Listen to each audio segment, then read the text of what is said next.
అదే RTV app వార్తల్ని క్షణాల్లో చదివే అవకాశం ఉంటుంది. ఒక న్యూస్ పేపర్, ఒక టెలివిజన్ ఛానల్ మీ చేతుల్లో ఎప్పుడూ ఉంటాయి. రాజకీయ చైతన్యానికి పెట్టింది పేరుగా చెప్పుకునే పలాస, టెక్కలి రెండు నియోజకవర్గాల్లో తమదైన ముద్ర వేసుకున్న దువ్వాడ సోదరులు దువ్వాడ శ్రీనివాస్, శ్రీకాంత్, శ్రీధర్ ఈ ముగ్గురికి ఆ రెండు నియోజకవర్గాలతో ఉన్నటువంటి సాన్నిధ్య సంబంధం దశాబ్దాల నాటి. తన రాజకీయ గురువైనగా ఉన్నటువంటి దివంగత నేత వైఎస్ రాజశేఖర రెడ్డి వద్ద రాజకీయ ఓనామాలు నేర్చుకున్న ఆ ముగ్గురు అన్నదమ్ములు కూడాను ఆయన అకాల మరణం తర్వాత తన తనయుడు పెట్టినటువంటి వైఎస్ఆర్ కాంగ్రెస్ పార్టీలో చేరి ఈరోజు ఆ పార్టీలో తమదైన ముద్ర వేసుకున్నారు. అదే ముఖ్యమంత్రికి అత్యంత సన్నిహితమైనటువంటి దువ్వాడ శ్రీనివాస్ తమ్ముడు శ్రీకాంత్ ఈరోజు ఆ నియోజకవర్గంలో తనకు ఎటువంటి ప్రాధాన్యత లేక గత 4 ఏళ్ళుగా అక్కడ ఉన్నటువంటి మంత్రి సీదిరి అప్పలరాజు రాజకీయానికి పరిచయం చేసి ఆయన ఎమ్మెల్యేగా గెలిపించి మంత్రి హోదాలో ఉన్నటువంటి సీదిరి అప్పలరాజు చేసినటువంటి అవమానం భరించలేక ఈరోజు ఆయన పార్టీకి రాజీనామా చేశారు. తన తమ్ముడికి వచ్చిన కష్టంపై మనతో మాట్లాడిన ప్రస్తుతానికి టెక్కల్ నియోజకవర్గం వైసీపీ అభ్యర్థి దువ్వాడ శ్రీనివాస్ చూస్తే కనుక రామలక్ష్మణులు, కానీ ఇక్కడ చూస్తే కనుక త్రిమూర్తులు శ్రీనివాస్, శ్రీకాంత్, శ్రీధర్ ముగ్గురే. అలాంటి నేపథ్యంలో తమ్ముడు ఆ పార్టీని ఇనుమడింపజేస్తూ ఆయన ఎవరి పేరు చెప్తే ఆ అభ్యర్థికి టిక్కెట్ ఇచ్చి గెలిపించినటువంటి ఆయనకి జరిగినట్టు అవమానం మీదుగా భావించట్లేదు. అవమానాలు ఏంటండి? రాజకీయాల్లో అవమానాలు ఉంటాయి, ఆదరణలు ఉంటాయి, గౌరవాలు ఉంటాయి, తిట్లు ఉంటాయి, చివాట్లు ఉంటాయి, పూలదండలు ఉంటాయి. ఇవన్నీ సమానంగా తీసుకున్నప్పుడే రాజకీయం. అధికారంలో ఉండేటప్పుడు ఒకలాంటి పరిస్థితులు ఉంటాయి, అధికారాన్ని కోల్పోయిన తర్వాత మరోలాంటి పరిస్థితులు ఉంటాయి. ఇవన్నీ చూసిన వ్యక్తులుగా, చూసిన అనుభవాలు ఉన్నటువంటి వ్యక్తులుగా నాకైతే ఇప్పుడు ఒక 25 సంవత్సరాల నుంచి రాజకీయాలు అనుభవం. విద్యార్థి రాజకీయాల నుంచే రాజశేఖర రెడ్డి గారితో అడుగులు వేసిన కుటుంబం మాది. మా కుటుంబంలో రాజశేఖర రెడ్డి గారు తప్ప ఇంకో ప్రపంచం మాకు తెలియదు. అయితే ఎన్నో ఒడిదుడుకులు వచ్చాయి. నాకు కూడా కాంగ్రెస్ పార్టీలో రాజశేఖర రెడ్డి గారితో తిరుగుతున్నప్పుడే సస్పెండ్ చేసింది నన్ను కాంగ్రెస్ పార్టీ సస్పెండ్ చేసినప్పుడు రాజశేఖర రెడ్డి గారు నేను విడిచిపెట్టలే. ఆ తర్వాత రాజశేఖర రెడ్డి గారు కూడా ఏ స్థితిలో కూడా నన్ను ఉంచాలని నా తాలూకా లీడర్షిప్ ఇక్కడ శ్రీకాకుళం జిల్లాలో అవసరమనే వారు చూశారు. కానీ దురదృష్టవశాత్తు ఆయన మరణానంతరం మేము ఏ అవకాశం లేనటువంటి పక్షుల్లో మారిపోయాను. ఆ పరిస్థితుల్లో నేను ఒకసారి ఆ పీఆర్పీలో కూడా పోటీ చేయాల్సి వచ్చింది. ఆ తర్వాత జరిగినటువంటి పరిణామాల్లో జగన్మోహన్ రెడ్డి గారు రాజకీయ రంగంలోకి అడుగుపెట్టడం, మరి మాకు మళ్ళీ పూర్వస్థితి రావటం, రాజన్న కుటుంబంలోనికి హాయిగా వెళ్ళిపోయి సంతోషంగా ఉన్నాం. ఈరోజు తమ్ముడు తప్పు చేశాడా, తొందరపడ్డా? అంటే నేను అనేది అంటే ఇన్ని అవాంతరాలు వచ్చినా సరే మేము ఆ కుటుంబాన్ని విడిచిపెట్టకూడదు. మాకున్న ఈ గౌరవాలు ఎవరి వల్ల వచ్చాయి? రాజశేఖర రెడ్డి వల్ల వచ్చాయి.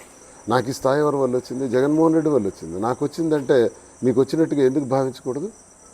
అంటే ఇప్పుడు స్థానికంగా నాయకుడు ఉన్నాడు, అప్పలరాజు ఉన్నారు. అప్పలరాజుకి మీకు 1,00,000 ఇష్యూస్ ఉండొచ్చు. అప్పలరాజు ఇక్కడ ముఖ్యమా, జగన్మోహన్ రెడ్డి గారు ముఖ్యమా? నేను నేటికి ఈ సంఘటన గడిచిన 6 నెలలుగా జరుగుతుంది మా ఇంట్లో. ఈ సంఘర్షణ జరుగుతుండేటప్పుడు మా అమ్మ, మరి మా తమ్ముడు శ్రీధర్, మేము ముగ్గురం కలిసి వెళ్ళి అడిగాం.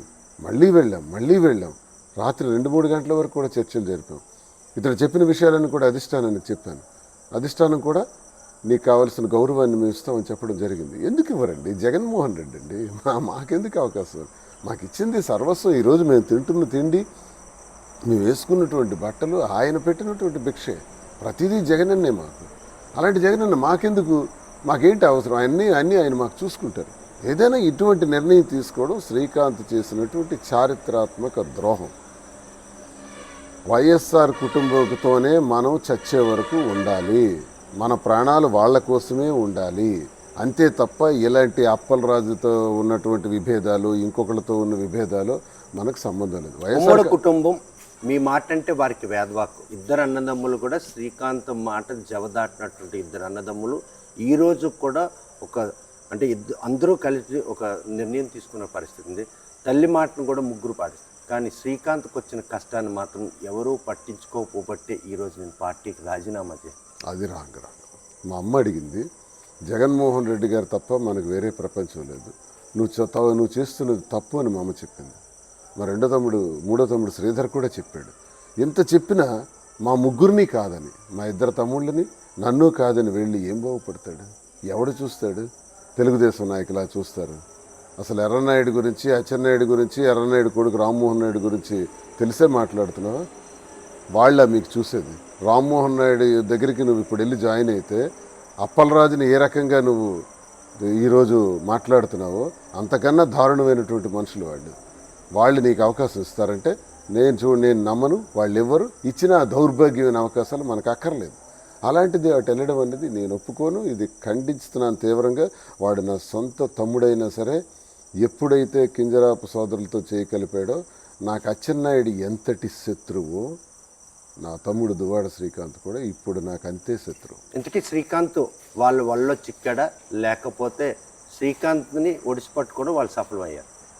వాళ్ళ వల్ల చిక్కినట్టే గ్యారంటీగా.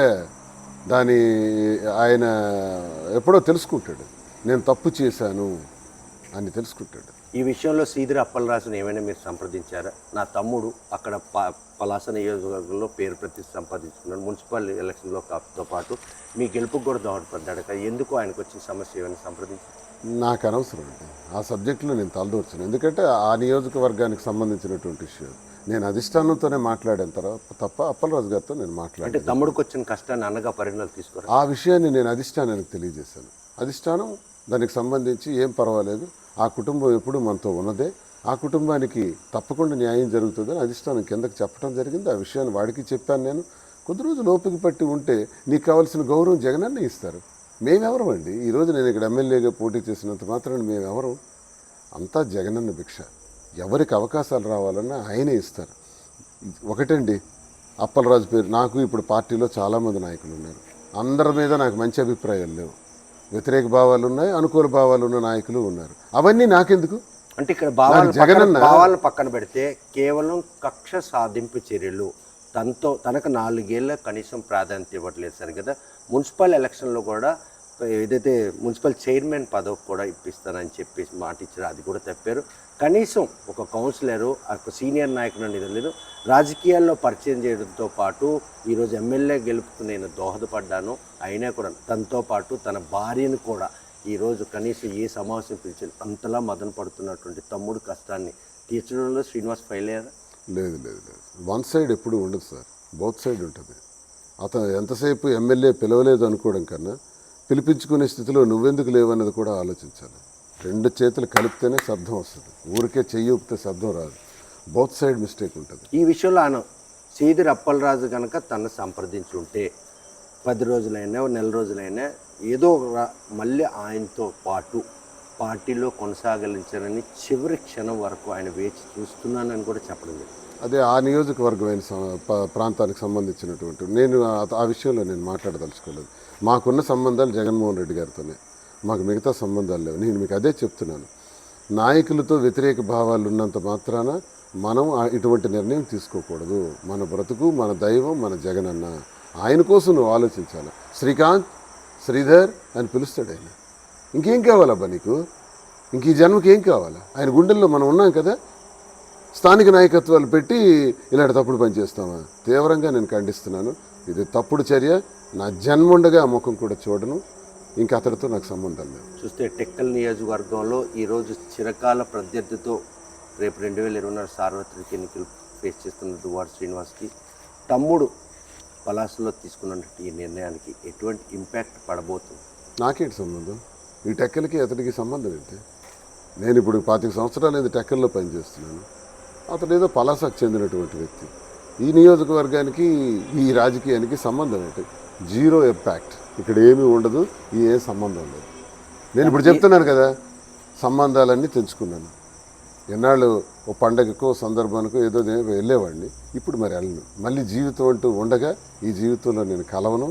మా అన్నదమ్ములకి నాకు మా శ్రీకాంత్ పర్టికులర్లీ శ్రీకాంత్కి నాకు ఎటువంటి సంబంధాలు ఉండవు, కుటుంబ సంబంధాలు కూడా ఉండవు.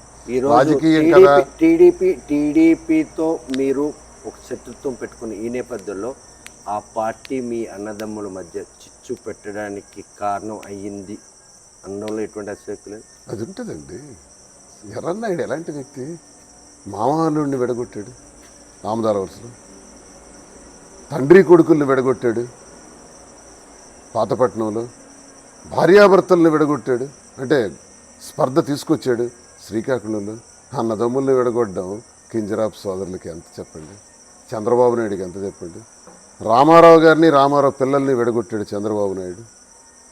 ఎంత ఈ నీచమైన సంస్కృతి, దుర్మార్గమైన నీచమైన నికృష్టమైనటువంటి ఆ పార్టీకి అలవాటు. అయితే వాళ్ళేదో చేశారని చెప్పడం కన్నా మనలోనే తప్పు ఉందని నేను అంటాను.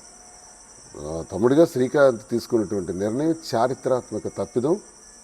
It's not good, it's not proper. ఆ దేవుడు కూడా క్షమించడు. ఒక అన్నగా మీరు వాళ్ళకి అంటే తమ్ముళ్ళకి అన్నగా సక్సెస్ అయ్యారు, కానీ వారి సమస్యలో మాత్రం ఫెయిల్ అయ్యారు. ఏం ఫెయిల్ అయ్యామండి? కార్పొరేషన్ డైరెక్టర్ అవ్వలేదు నువ్వు గంట క్రితం రాజీనామా చేసావా? ఏంటది? కార్పొరేషన్ డైరెక్టర్ నీకు రాలేదా? ఎవరిచ్చారు నీకు? అప్పలరాజు ఇచ్చారా? జగన్మోహన్ రెడ్డి గారి వల్లే వచ్చింది, గుర్తుంచుకోవాలి. జగన్మోహన్ రెడ్డి గారి గుండెల్లో ఉన్నావు, అది మర్చిపోయావా? ఇప్పుడు అప్పలరాజుని విమర్శిస్తూ వెళ్ళిపోతున్నాను అంటున్నావు. మరి అప్పలరాజు వద్దంటే నీకు ఆ పదవి వస్తుందా? అప్పలరాజు గారు కూడా ఎంతో కొంత సైలెంట్ అవ్వబట్టే కదా వచ్చింది. అదెందుకు మాట్లాడావు? ఇప్పుడు రాజీనామా చేసిన పదవి నీకు ఎక్కడి నుంచి వచ్చింది? సిగ్గుండాలి మాట్లాడేందుకు. ఈ విషయంలో ఎన్నికలు సమీపిస్తున్న ఈ తరుణంలో ఏమైనా తమ్ముడిని ఇంకా మందలించే అవకాశాలు ఏమైనా ఉన్నాయి? కొన ఊపిరి ఉన్నంత వరకు రాజకీయాల్లో ఒక ప్రయత్నం కాదు. వాడు తెలుగుదేశం వాళ్ళ తాలూకా గాలి తాకనంత వరకే నేను అది ఆలోచించాను. వన్స్ ఆ గాలి తాకి ఆ ఇంటికి వెళ్ళింది అనుకుంటే ఇక్కడతో సమాప్తం. ఇది కలియుగం. ఈ కలియుగంలో ఇలాగే ఉంటుంది. అన్నదమ్ములే తిరగబడతారు, రక్తం పంచుకొని పుట్టిన వాళ్ళే శత్రువులు అవుతారు. ఇదంతా ధర్మం, యుగధర్మం. కాబట్టి దీనిలో నేను పెద్దగా మాట్లాడవలసిన పని లేదు. నన్ను కాదని, ఇంట్లో పెద్దోడిగా పుట్టినటువంటి నన్ను కాదని వెళ్లే ముందు కూడా నాకు చెప్పకుండా ఇంత దారుణమైన నా బద్ధ శత్రువు, నా జన్మ శత్రువు అచ్చెన్నాయుడు, రామ్మోహన్ నాయుడుతో చేతులు కలిపారు అంటే వాళ్ళతో సమానంగానే నా జన్మ శత్రువు అయిపోయాడు. ఆయన ప్రతి కథలకి మీకు తెలుస్తుంది, మీరు కూడా ఆయన్ని చెప్పిస్తున్నారు, ఆరా తీస్తున్నారు, పరువురిచా చెప్పించారని కూడా శ్రీకాంత్ నా ప్రయత్నాలన్నీ చేశాను. వెళ్ళకూడదనే నా ప్రయత్నాలు నేను గట్టిగా చేశాను. ఈరోజు వెళ్తున్నాడని నాకు తెలియదు. యాక్చువల్లీ ఈరోజు చంద్రబాబు నాయుడు ఈ మధ్య వస్తాడు, అందులో జాయిన్ అవుతాడని వింటున్నాను. కానీ ఇవాళ నాకెవరో, నేను ప్రచారంలో ఉండేటప్పుడు మధ్యలో వచ్చి చెప్పారు అలా శ్రీకాంత్ వెళ్ళిపోయాను. వెళ్ళిపోయాడా అని అనుకున్నాను. ఇంతవరకు నాకు చెప్పెళ్తాడని ఆఖరిగా కూడా నేను చూశాను. వెళ్ళలేదు, నాకు కన్సల్ట్ చేయలేదు. ఏం చేసి ఉండదు, వద్దనే చెప్తాను. ఆఖరి నిమిషం వరకు నేను పెట్టిన కబుర్లు అవే. 30 రోజులు ఓపిక పట్టి ఎన్నికలు అయిపోతాయి, తర్వాత జగనన్న మనకు చూస్తారు. మనకు జగనన్న ఉన్నారా అని చెప్పాను నేను. మరి వినకుండా వాడు అప్పలరాజు మీద పెట్టి వెళ్తే ఇంకోటి జీవితం ఫుల్ స్టాప్ అంతే. చూస్తే కనుక ప్రస్తుతం మాత్రం ఆజాత శత్రువుతో 2024 ఎన్నికల్లో పోరాడుతున్న దువ్వాడ శ్రీనివాస్ మాత్రం కుటుంబంలో వచ్చినటువంటి తమ్ముడు చేసినటువంటి ఈ రాజీనామా పరం తను మరింతలా బాధించింది. అన్నదమ్ముల్లో ముగ్గురు త్రిమూర్తుల 2 నియోజకవర్గాల్లో అందరితో ఖ్యాతిని ఆర్జించినప్పటికి కూడా ఈరోజు తమ్ముడు తీసుకునేది తప్పుడు నిర్ణయం. ఈరోజు టీడీపీ అంటేనే తనకు అజాత శత్రువు, తనతో పాటు తన తమ్ముడిని కూడా ఆ అజాత శత్రువును చూసే పరిణామాలు చోటు చేసుకుని ఈ నేపథ్యంలో రాజకీయాల్లో ఏ పార్టీ అయితే మనకు గుర్తింపునిస్తుందో ఆ పార్టీయే మనం దేవతగా కొడాలి తప్ప ఎవరో వ్యక్తుల పేర్లు చెప్పి వారిని ఆసరాగా పెట్టి ఈరోజు పార్టీ వేయడం మాత్రం ఇది చారిత్రాత్మక నిర్ణయం. తమ్ముడు ఒక అన్నగా తాను చేయాల్సిన ప్రయత్నాలు అన్నీ చేసినప్పుడు కూడా ఈరోజు తనకు చెప్పకుండా తనకు బద్ధ శత్రువులతో చేతులు కడపడాన్ని మాత్రం ఆయన జీర్ణించుకోలేకపోతున్నారు. ఈ విషయంలో జీవితాంతం నా తమ్ముడు ముఖం చూసే పరిస్థితి లేదని తనకు తాను శిక్ష విధించుకునే పరిణామాలు ఈరోజు దువ్వాడ శ్రీని వెంటాడుతున్నాయి. రేపు 2024 ఎన్నికల్లో టెక్కల నియోజకవర్గంలో తన గెలిచి ఏవైతే ఈ లోపాలు నా కుటుంబంలో ఉన్నాయో అవి తీర్చేందుకు కూడా ప్రయత్నిస్తాను. తమ్ముడుగా తమ్ముడిని క్షమించే అర్హత నాకుంది కాబట్టి ఎన్నికల తర్వాత ఈ విషయంలో తనదైన శైలిలో నా కుటుంబాన్ని అంతా కూడా ఏకం చేసుకునే తను మాత్రం ప్రయత్నం ఇంకా కొనసాగిస్తుందని చెప్తాను. మరోవైపు పలాస నియోజకవర్గంలో ఏదైతే సిద్దిరప్పలరాజు రాజకీయాలకు పరిచయం చేసి ఎమ్మెల్యేగా గెలిపించి మంత్రి హోదా కల్పించినట్టు శ్రీకాంత్కు మాత్రం పూర్తి నిర్లక్ష్యం కారణంగానే తన రాజీనామా చేయాల్సి చెప్తున్నటువంటి కారణాల్లో మాత్రం తన రాజకీయ భవిష్యత్తు పూర్తిగా కనుమరుగైపోయారు నిర్ణయం తీసుకున్నాడని చెప్పి తమ్ముడిని కూడా మందలిస్తున్నారు. ఈ పరిణామాలన్నీ రేపు 2024 ఎన్నికల్లో దువ్వాడ శ్రీని అసెంబ్లీకి పంపించి తన ఇంట్లో ఉన్నటువంటి సమస్య పరిష్కారానికి ఆ రాజకీయ భవిష్యత్తు దోహదపడుతుందని ఆశిస్తాం. వీడియో జర్నలిస్ట్ రామకృష్ణతో సత్యం, RTV శ్రీకాకుళం. మరిన్ని వీడియోస్ కోసం ఛానల్ ని సబ్స్క్రైబ్ చేయండి. లేటెస్ట్ అప్డేట్స్ కోసం వాట్సాప్ ఛానల్ ని ఫాలో చేయండి. అండ్ లింక్ డిస్క్రిప్షన్ లో ఉంది.